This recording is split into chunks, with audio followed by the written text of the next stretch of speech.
Are you ready to get your fix? Are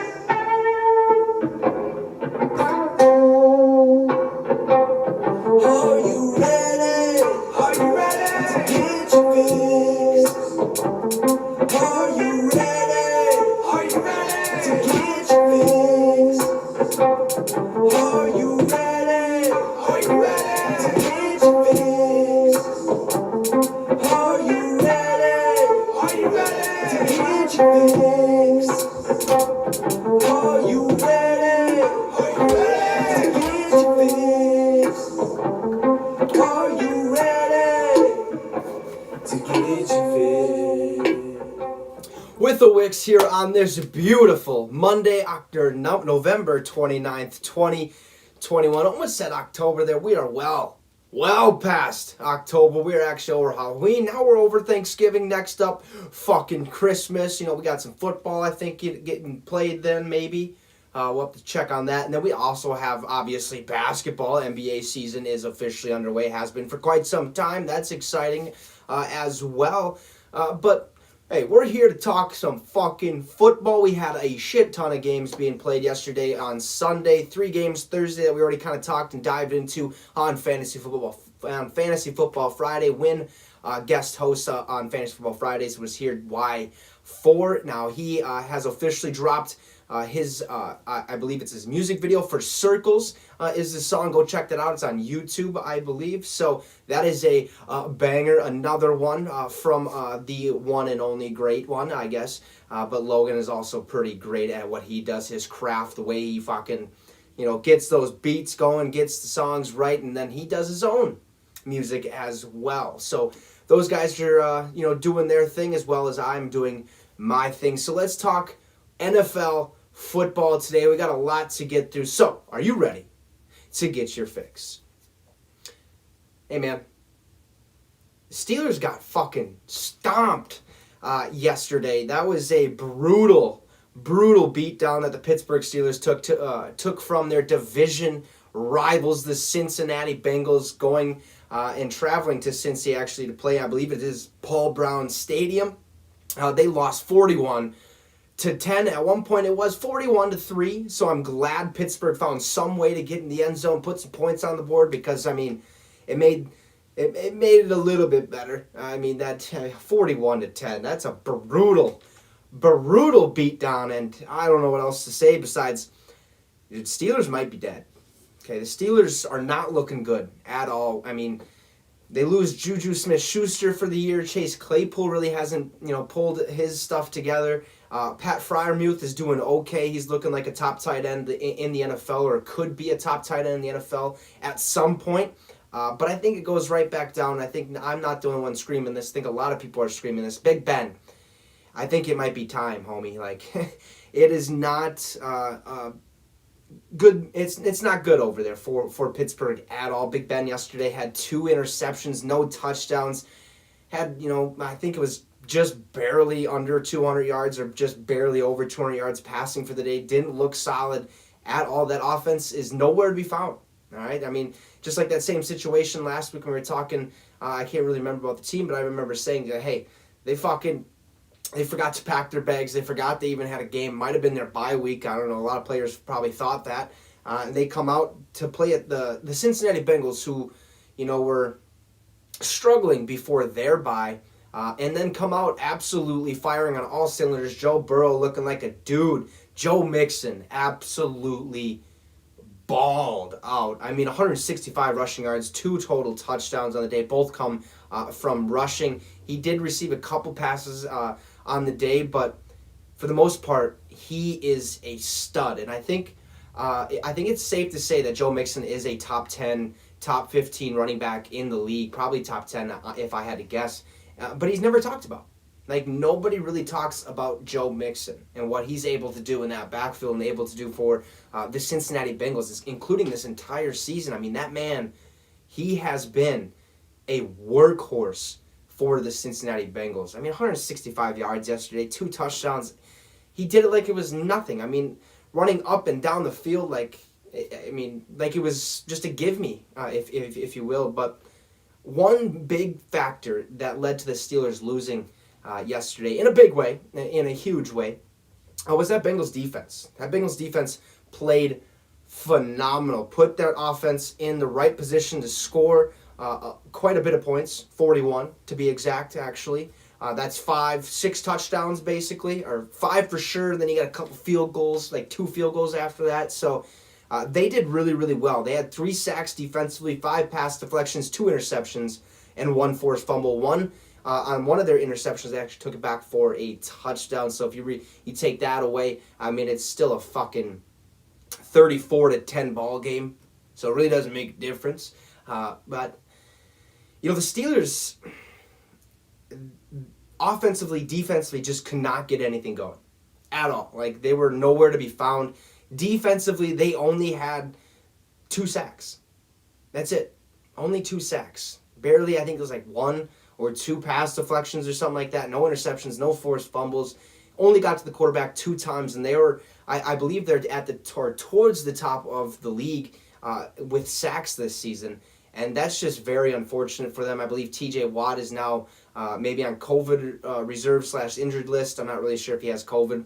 I just remember seeing briefly before I went to the show, looking at all the Twitter notifications, and he was on there. I believe he might have COVID, so that would be a big loss. But, I mean, how big of a loss is it actually? I mean, they're 41-10. That is a brutal beatdown by the Bengals. I mean, the Steelers, they got something to figure out. They got some things to figure out. There's some things to clean up. Offensively, defensively. I mean, defensively, this is what that team has been known for. Being that hard-nosed, like, you're not going to score any points, and if you do, it's going to be 3, and then we're going to go out there on offense, and we're going to try to put up either 3 or 7 points, and, try to keep this a close one at first, and then we're going to try to run away with it in the end, taking that clock down, taking that time down, and securing the win. But yesterday, that really wasn't the case. Big Ben throwing 2 interceptions. You can't do that. You just can't do that, especially against a team that has been playing out of their mind this year. I mean, no one would have thought the Cincinnati Bengals, I think, are 8-4 at this point in the season. They might be 7-5 or something like that.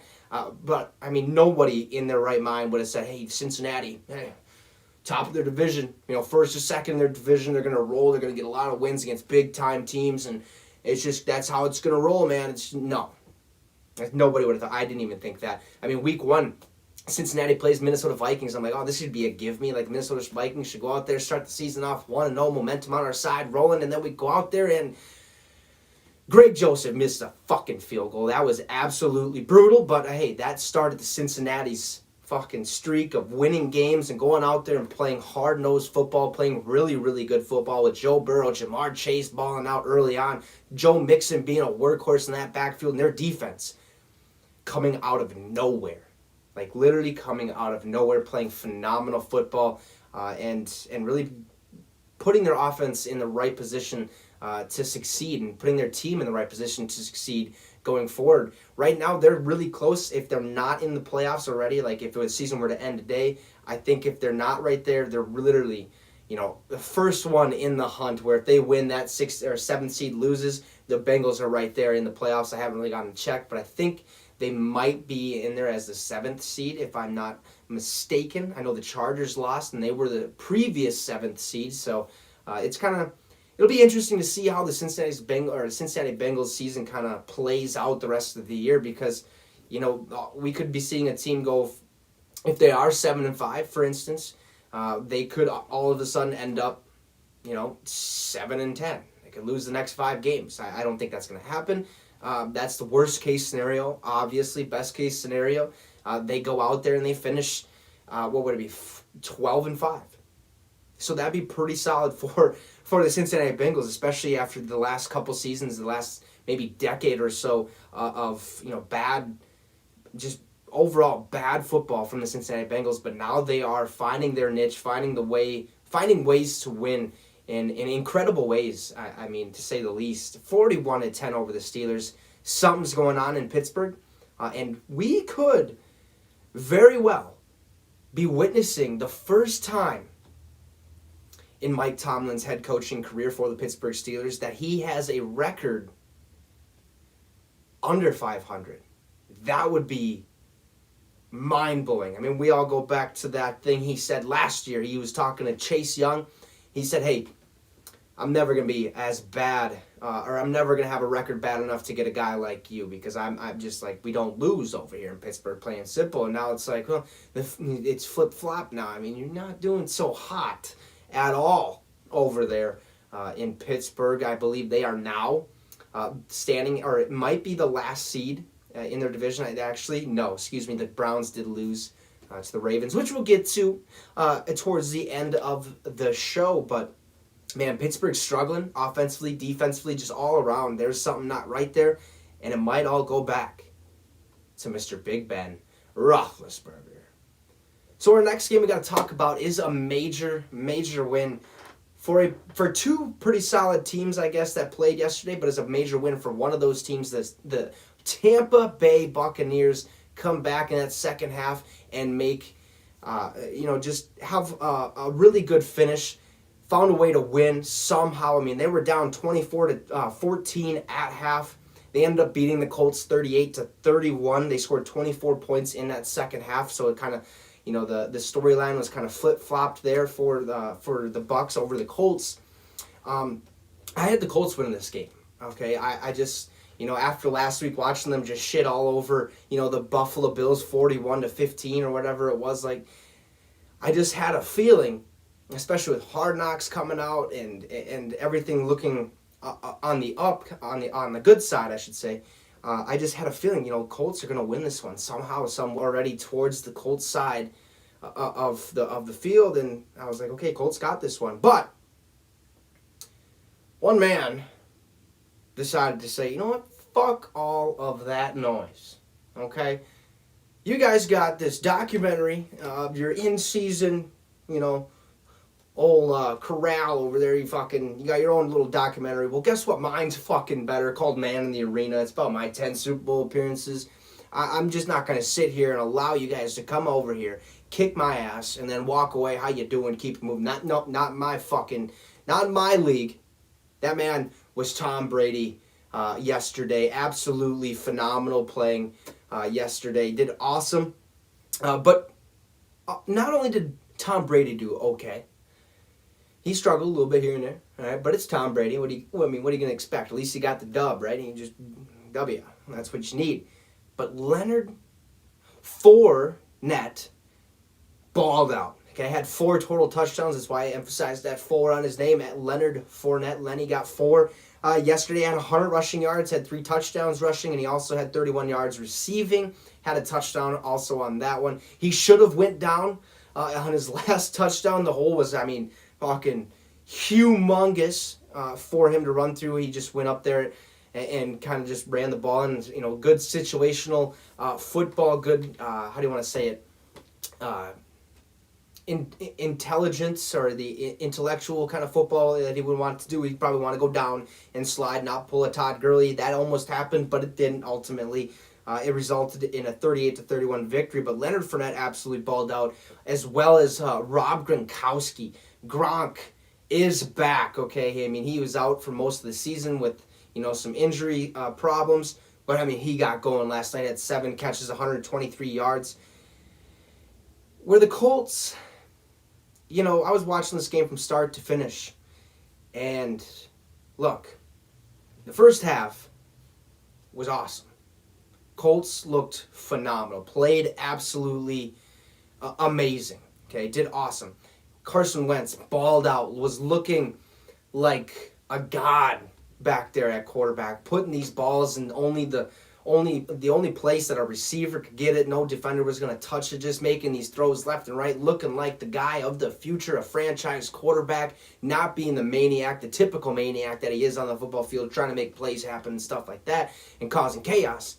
He actually looked phenomenal out there. I was shooting messages back and forth with Logan and John, and we were just kind of like, wow, like this Colts team looks actually, pretty decent. Carson Wentz is a magician out here. Like, he's doing all the right things at the right moment and the right time, and it kind of flipped on him going into that second half. Carson Wentz, he only had 3 touchdowns. He did have 2 interceptions. But one man that they probably could have used a little bit more during yesterday's loss to the Tampa Bay Buccaneers was Jonathan Taylor. Okay, he's coming off a near 300-yard game, almost like 280 yards or something like that. 5 touchdown day. The man absolutely balled out, and they come against the Tampa Bay Buccaneers, who do have Vita Vea back at defensive tackle, at nose tackle, whatever you want to call it. And you were expecting them to lower the percentage of their running ability, but they really shortened it. The whole first 11 games of the season, they ran the ball 42% of the time during their offense, when their offense was on the field. But last night, they ran the ball 27% of the time, a drastic drop in percentage and usage of Jonathan Taylor, and I think that was definitely seen in the second half. At least I noticed it big time in that second half. Where the first half, you've seen him here and there. He was getting touches here and there, and he goes into the second half, and Jonathan Taylor gets a touchdown. But that was after not seeing him on the field for quite some time, not seeing him have the ball in his hand for quite some time, and he gets his touchdown, and I'm thinking, well, hey, that's exactly what you should have been doing this entire game. Like, I get it. The Bucs have the number 1 defense against the run game, but you do have the number 1, you have the leading rusher in the NFL in your backfield, Jonathan Taylor. You got to use him at some point. You got to show your dominance. You got to establish that run game because, like I said previously and multiple times on the show before, I said, look, if you get the run game established and you get it established early, that opens up both the run game, obviously, and the passing game as well. So now you have 2, different types of attacks that you can go and use during the game. Okay, that opens up the RPOs, that opens up the play action, all this stuff. But when you don't establish a run, and you can't get the run going, it's literally non-existent. You're stuck with throwing the ball. Throw. You might be able to do an RPO here and there, but at the same time, you don't want to as much, or you don't want to do it as much as you would be able to, or as much as you would want to, if you established the run game early on, right from the get-go, right? That I hope everyone can agree with that, at least. That's what I feel like kind of happens, is only when that run game is not established, you only have the passing game to go to. A lot of play action has to be called. It's a one-dimensional offense at that point. You want to turn into a two-dimensional, a three-dimensional type offense where everything's available. And right away, it was working, obviously. Okay, for the Indianapolis Colts, they go up, 24-14. It looks like they're about to walk away with this game, keeping Tampa Bay and Tom off the field for quite a few minutes, it seemed like. And then the second half, it was really, let's go away from Jonathan Taylor. This pass game seems to be working. Let's kind of, they have to go back to using Jonathan Taylor. I get, that Tampa Bay has the number 1 defense against the rush. But if you keep forcing that run game, eventually Jonathan Taylor's going to get cooking. And we've seen that in the second half. Broke out for an 11 or 12-yard run to start it off. And then he just kept trucking along. Every time he touched the ball, it was a nice, 5+ yard gain, okay? So if they do that and if they continue to do that, the Colts are going to be just fine the rest of the season. It's just yesterday, for some odd reason, they kind of went away from it and decided, all right, let's continue to go to the pass game. And, we've seen what happened. A lot of mistakes were made. Carson Wentz, he threw a punt, basically, for an interception to Antoine Winfield Jr. Almost thought that was pass interference, but it wasn't, so thank God. That was a good one.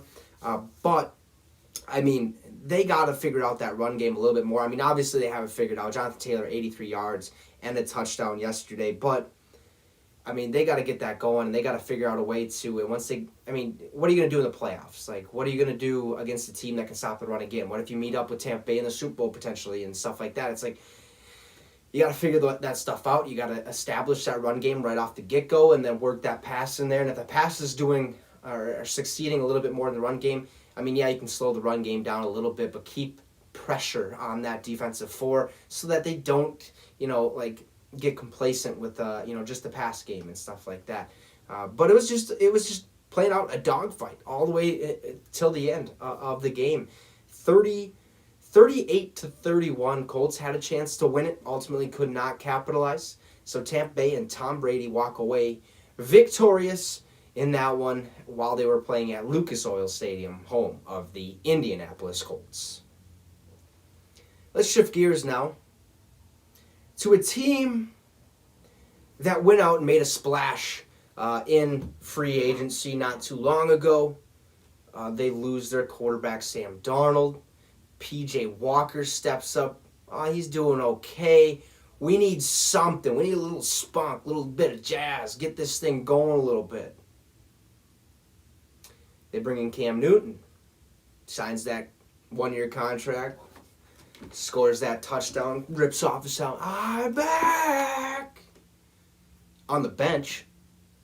Cam Newton got benched yesterday because he flat out fucking sucked. He stunk up that entire stadium. Nobody wanted to smell it no more. Said, hey, sit his stinky ass down. So his butt's a little closed. We don't want, like, that aroma is just garbage. Put PJ back in there. Let's get this thing moving.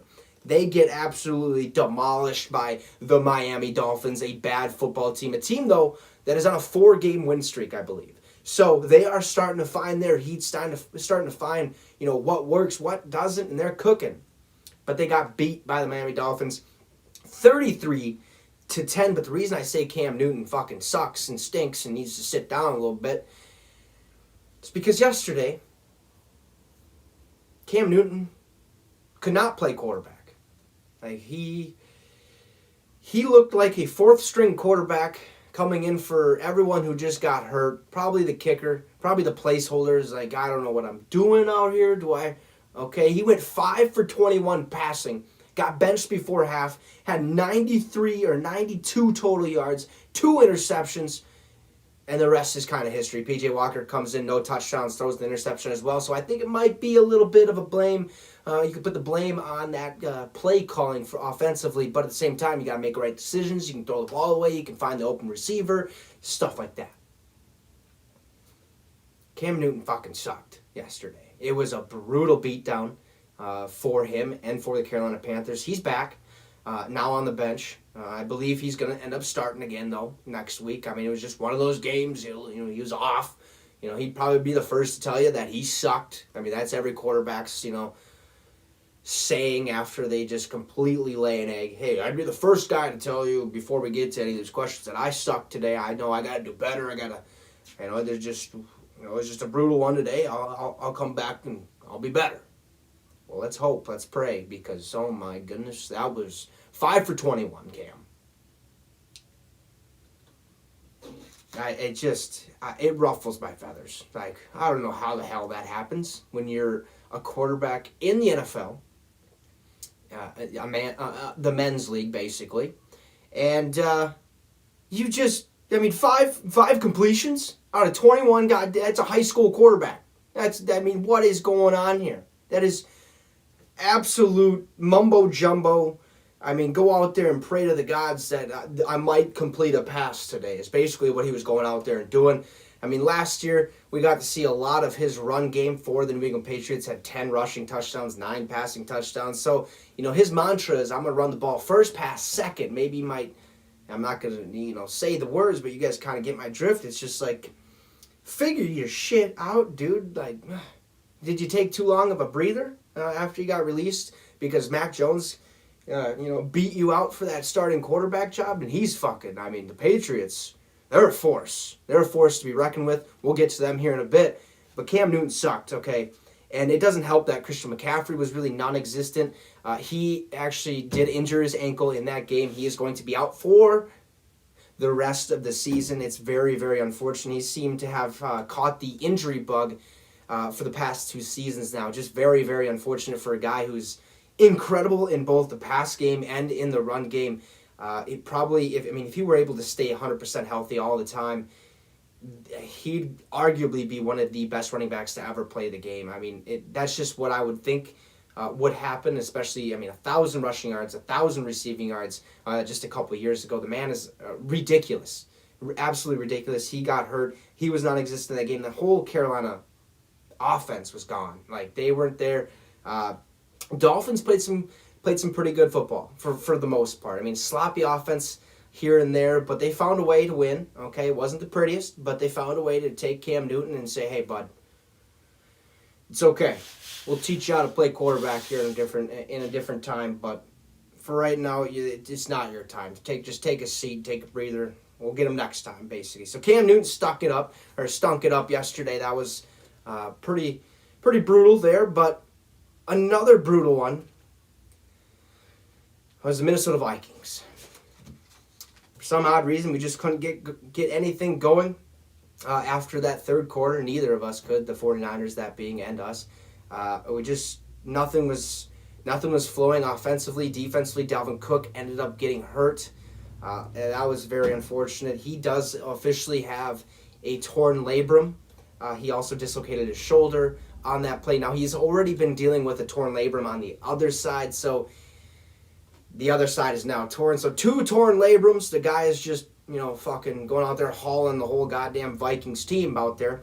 But that was a big, big loss for us yesterday. But a big takeaway in the 34-26 loss to the San Francisco 49ers is just quit forcing shit. Like, it was just brutal to watch. Kirk Cousins trying to force balls that there's no goddamn way that he's going to complete them. But he's like, you know what? I'm Kirk. I haven't thrown an interception. I've thrown 2 interceptions this year. Make that a third from yesterday, which was, Jesus. He just kept forcing the ball. And on our last 4th and 10, I think the whole 49ers team knew, I think the whole world knew, hey, we're going to Justin Jefferson. Okay? Double covered.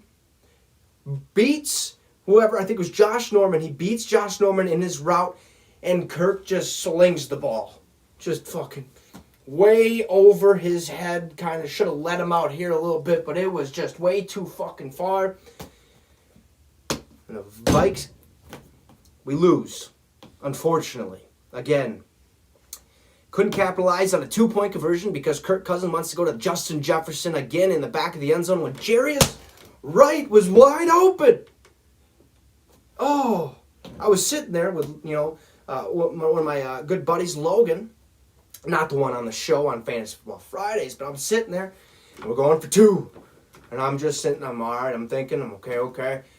Kirk drops back and right away, instantly. I'm like, there's Jarius, hit Jarius. And Kirk didn't even look. He kind of just, there's a guy over there? Oh, I'm going to go over here. I'm going to throw it to Conklin.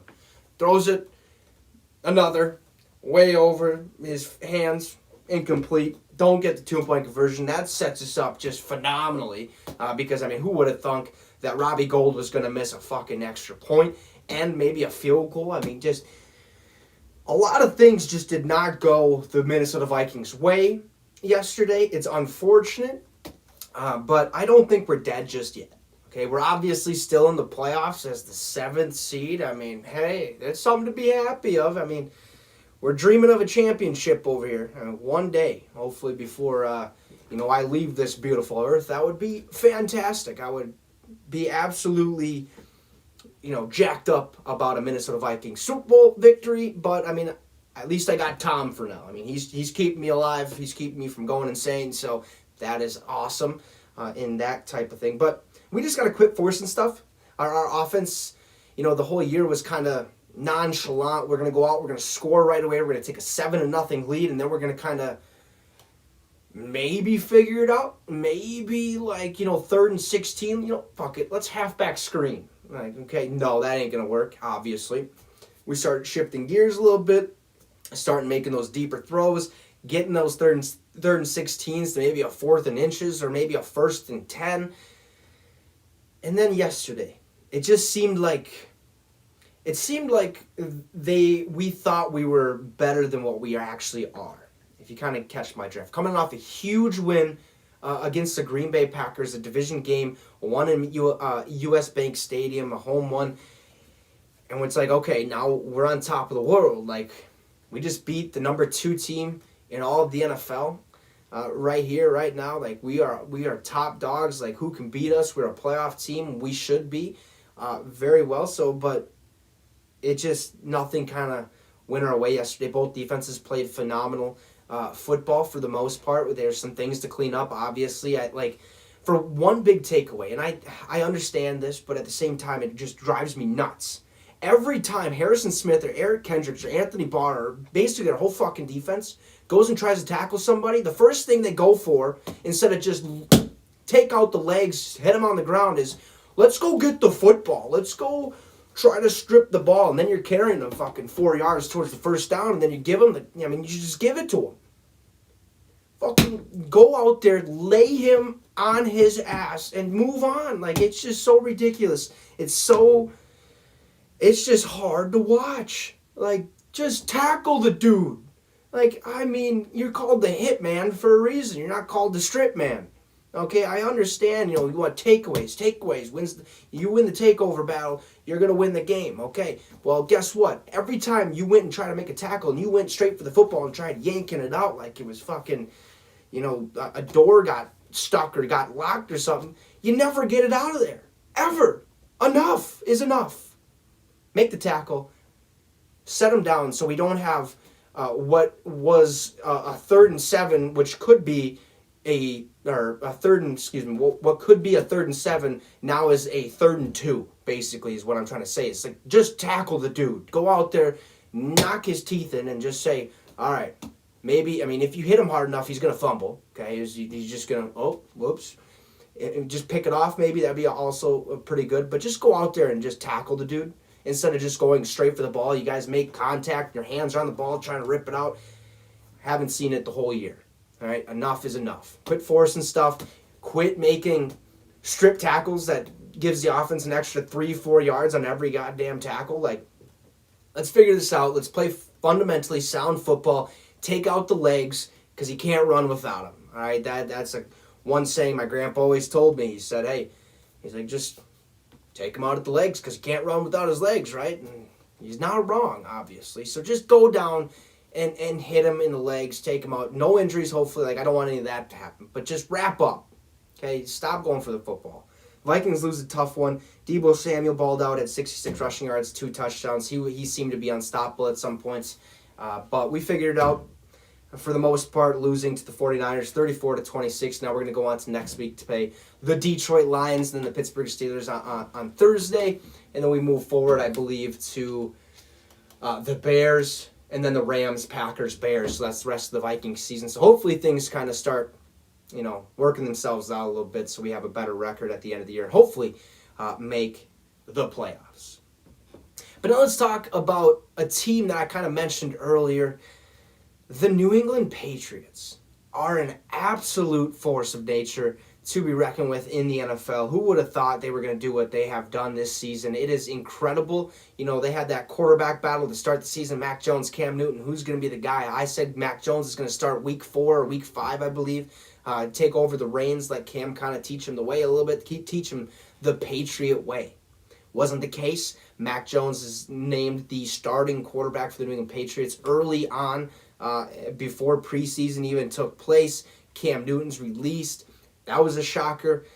Cam Newton stunk yesterday. So that's, obviously probably why Bill was like, dude, you smell that? Like, get his ass out of here. I want Mac Jones. He's my guy. He kind of comes smelling all like, Versace or something like that. Just perfect guy. That's who I want. But they beat the Titans, another team that was 8-3 to start the season, looking like, a team that was potentially going to, take the number 1 seed in the AFC, potentially going to make a run until they lose Derrick Henry. Now it's a sloppy team. They got absolutely demolished by the New England Patriots, 36-13. Tannehill stunk it up. There's a lot of quarterbacks stunk it up yesterday. Big Ben, Tannehill, and Cam Newton. But Tannehill, he had 93 passing yards, so one more passing yard than Cam Newton. Had a better completion percentage, okay? Not 5 completions for 21 out of 21 attempts, but he was, somewhere around there, a little bit better. He had a touchdown, and he also had an interception. But the big thing for Tennessee was their run game, okay? Hillard had 131 yards and a touchdown, and Devonta Foreman had 109 yards on the day, and did absolutely amazing. But Mac Jones, who would have thought this kid was going to do exactly what he has been doing? It's just unbelievable to watch and crazy to watch. And to kind of think, it's crazy to think that 20-year dynasty that Brady and Belichick established, we thought was gone last year. Had a 7-9 season, 3rd in their division. Okay, Patriots are dead. Wins Bill retiring. Hot Sykes. guess what? The Patriots are now sitting at 8-4, number 1 in their division, and number 2 in the AFC. Big turn of events for New England, but Mac Jones is at the helm of it all. Started the year as a check-down quarterback, and now he's starting to make some big plays, starting to really getting really familiar with that New England Patriots offense. And he went 310 yards passing, 2 touchdowns. The Patriots defense actually ruled this game, had 9 pass deflections, 1 interception, and 5 or 6 forced fumbles. I believe it's 5. It looks like a 6 here, what I got wrote down, but 5 forced fumbles, and that's huge. Okay, those 240 total yards between 2 running backs. A lot of them probably came, or they had to get those yards, and a lot of the time they were fumbling the ball. Okay, that's what I'm kind of getting at. But other than this, the reason why I say New England is a force to be reckoned with is because the Patriots in their last 6 games are 6-0, have 35.2 points per game, have only allowed 10.5 points per game, have 4 turnovers, and 17 takeaways. Their defense is playing phenomenal, stopping other teams from scoring, taking the ball away at a very, very high rate, an accelerated rate. And their offense is playing really fundamentally sound football, hitting any open receiver. Kendrick Bourne was seen quite a few times yesterday, and this other guy, I forgot his name, but he's kind of a shocker, if you will. He's one of those guys you're like, wait a minute, who's that? Oh, didn't know we had him. Okay, sweet. So, I mean, there's a lot of that going on, but New England absolutely, I mean, they're on a roll, and they're getting hot at the right time, right before playoffs. I guess, we got 6 weeks left of football. This is week 12, so we have 13, 14, 15, 16, 17, 18, so 6 weeks left of football. It's flying by, all right? So if they continue this win streak, they could start going, they can have a 12-game win streak to finish the regular season and go into the playoffs as possibly the number 1 seed. That'd be absolutely bonkers. And Bill Belichick, I think, has reestablished, or I don't think he's ever lost it, but has really made you realize that he is is the best coach in all of football to ever coach in the NFL, period. That's at least in my opinion. But there's obviously others' opinions out there. I mean, Vince Lombardi's right up there. The dude is mastermind. The trophy's named after him. I mean, there's just a whole bunch of coaches that you could really talk about with that. But New England, they're on a roll. They're getting hot. They got a good dub against the Tennessee Titans, who are now 8-4, and New England Patriots are also 8-4. So unfortunate that the Colts lost. They could have moved their way up a little bit or had a better chance of winning their division. But it is what it is. New England, good win, 36-13. So one question I kind of want to ask all you guys: are the Rams dead? Like, really haven't heard anything from them lately, right? I mean, 4 weeks ago, the Rams, they're on a roll. Okay, they're on a roll. I mean, they're looking like a good all-around football team. And then they signed Von Miller. Now we're thinking, okay, they might be even better. They lose. Okay. Then they go into their bye week, and Odell Beckham says, I want out of Cleveland. Get me out of here. I want to go somewhere else. We've seen all those videos being posted about OBS or Odell Beckham Sr., basically posting all those videos. And you sign Odell Beckham. And then you lose. So you're on a 2-game lose streak. Okay, well, maybe they're not quite dead yet. Let's see what they got this week. I mean, they're playing the Green Bay Packers. Probably should win this game. Packers are all banged up. Bakhtiari's out. Elgin Jenkins is out. Jareer Alexander's out. I mean, Zadarius Smith is out. The whole lineup's pretty banged up. Aaron Rodgers is running a 4.140 with 9 toes out there. I mean, Jesus, what's going to happen? Well, the Rams fucking lose again. They've lost 3 straight now since the signings of Von Miller and Odell Beckham Jr. Did they need them? I mean, probably not. Probably not at all. The Odell one is kind of interesting because they probably would have needed him, obviously, with Robert Woods tearing his ACL right when they sign Odell. I'm sure Odell had something to do with that. I mean, they should be investigating that. Something happened. I mean, who put that rock in the middle of the field that Robert Woods stepped on? I mean, exactly, right? I don't know if that's true, but I mean, that very well could be the case. But 0-3 since those signings.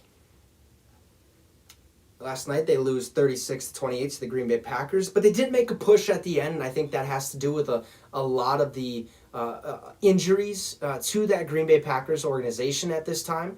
I mean, what are you going to do when you start off slow and you really can't do anything, and all of a sudden you're like, oh, I mean, they really don't have many people on their depth chart anymore because a lot of them are hurt. What's going to happen?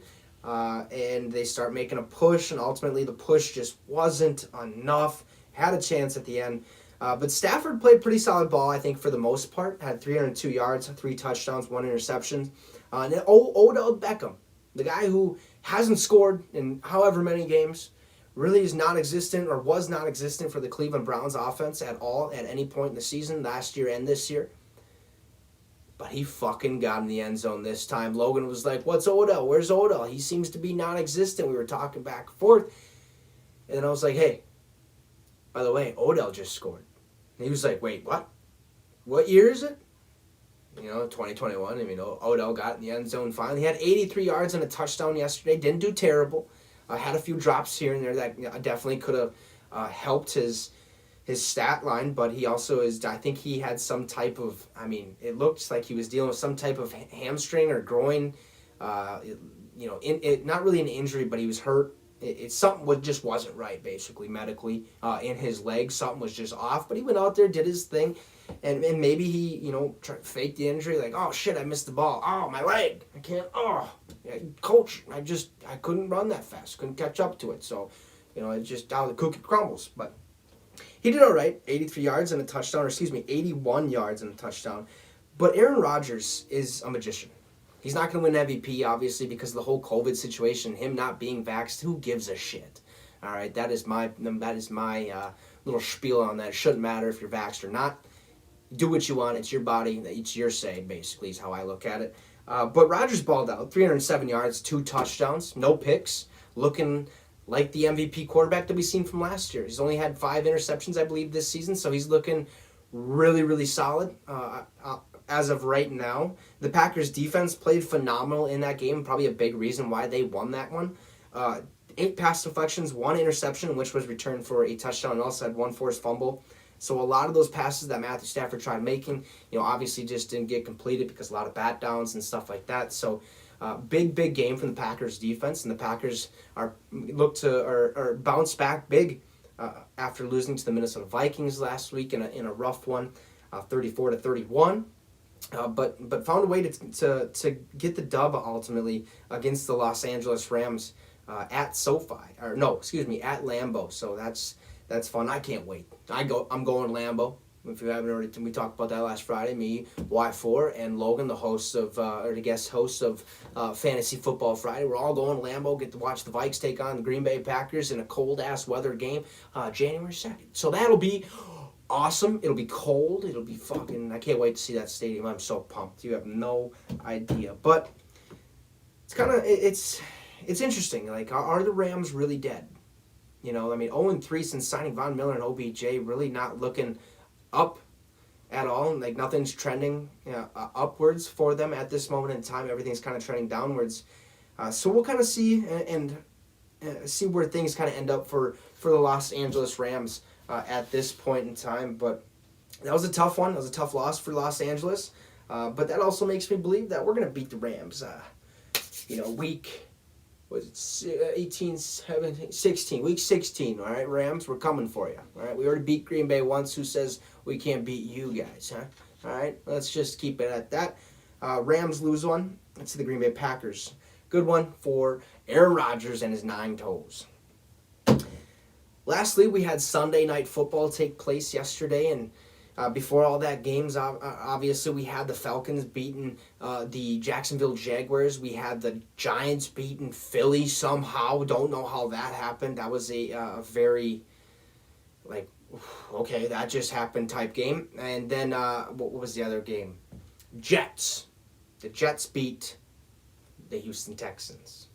That was another game, like, okay. I mean, not really, because, I mean, they both suck. They're both terrible teams, but it was one of those where you're like, Houston looks a lot better with Tyrod. Like, what's going on here? But they found a way to win. But Sunday Night Football was a shit show. Absolute shit show.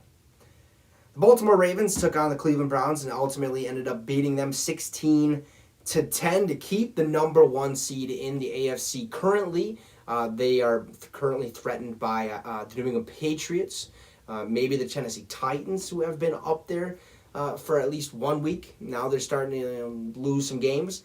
But they beat the Browns 16-10 yesterday, and a lot of the heat is going right towards Baker.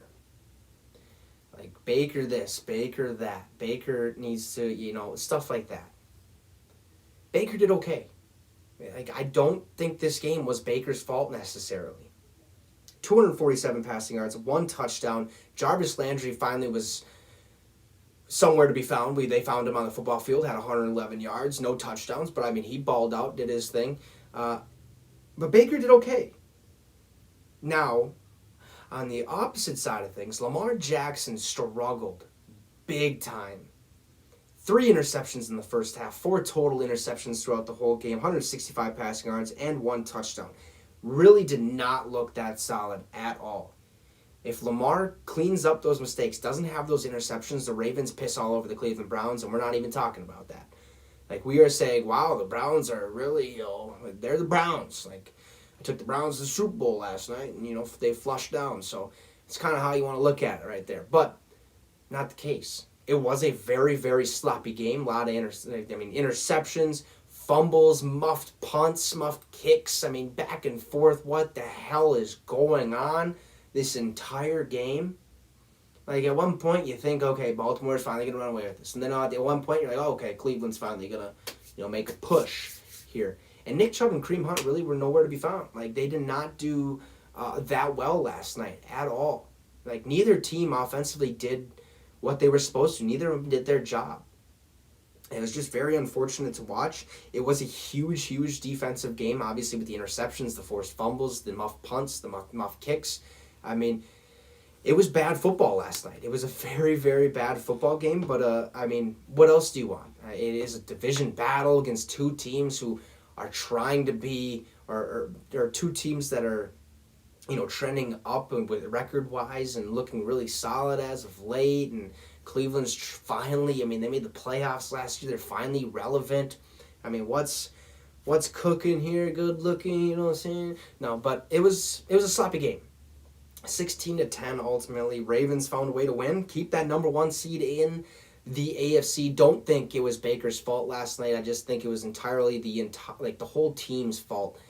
They just gotta win that takeover battle. They gotta protect the football a little bit better. It wasn't raining, I don't think, at least from what I've seen. Could have been windy. There was a lot of kicks yesterday where it was like, whoop. Like, I was like, what is? I think I messaged Logan right away. The first kick, it just kind of swooped in. I was like, is it windy there? Like, that guy just threw a fucking curveball into the field goal post. Like, wow, okay, well, that's how it's going to be. All right, sounds good. So, sloppy game, but a good one at that, where the Ravens end up keeping the number 1 seed in the AFC.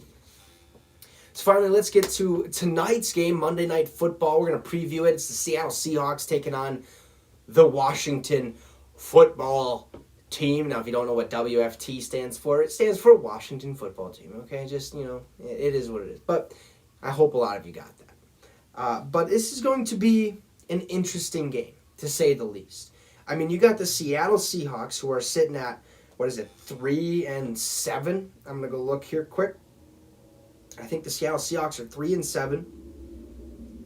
And, 3-7, and the Washington Football Team is 4-6 on the season. So 2 teams that, could be good. Washington's really good defensively. They're very hit and miss offensively. Seattle's really good offensively, really hit or miss defensively. But last week with Seattle, we watched they've kind of went away from throwing the ball to Tyler Lockett, went away from throwing the ball to DK Metcalf.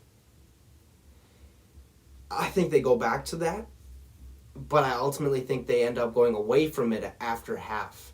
Something just doesn't seem right with that Seattle organization right now. Russell Wilson's kind of struggling with that broken finger. Hopefully that's 100% healed, because if it's not, it's going to be very interesting to say the least of what's going to happen. But Washington, they're an interesting team because they can be good one week and very bad the next. They beat the Bucs previously, not too long ago. Last week they beat Cam Newton and his reunion or reuniting with the Carolina Panthers. So they're on a roll right now. Does that roll stop tonight? Don't think so. I have the Washington football team winning tonight. It's going to be a battle. It's going to be a close game. I honestly do believe that. I think you're going to see a lot of shots downfield both ways.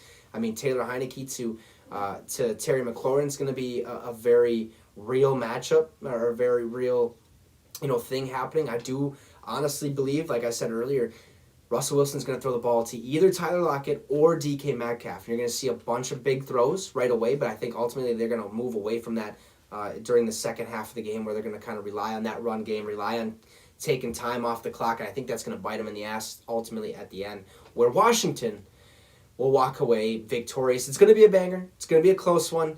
Who knows what's going to happen, but I have a feeling Washington is going to win tonight's Monday Night Football matchup. Not sure if the Manning Cast is on tonight. If it is, it's on ESPN2. You know where to go find it. If not, there's always that original broadcast with Steve, Levy, Lewis, Riddick, and Brian Greasy. So that is going to do it for today's show. I appreciate you guys so much for tuning in, whether that be on Facebook or YouTube. If you're on YouTube, please hit that subscribe button. It would be much, much appreciated. But go enjoy the rest of your night. Go watch some Monday Night Football. If not, who gives a shit what you guys do? Just have fun doing it. And you just got your fix with the Wicks. Appreciate it, guys. Have a great one.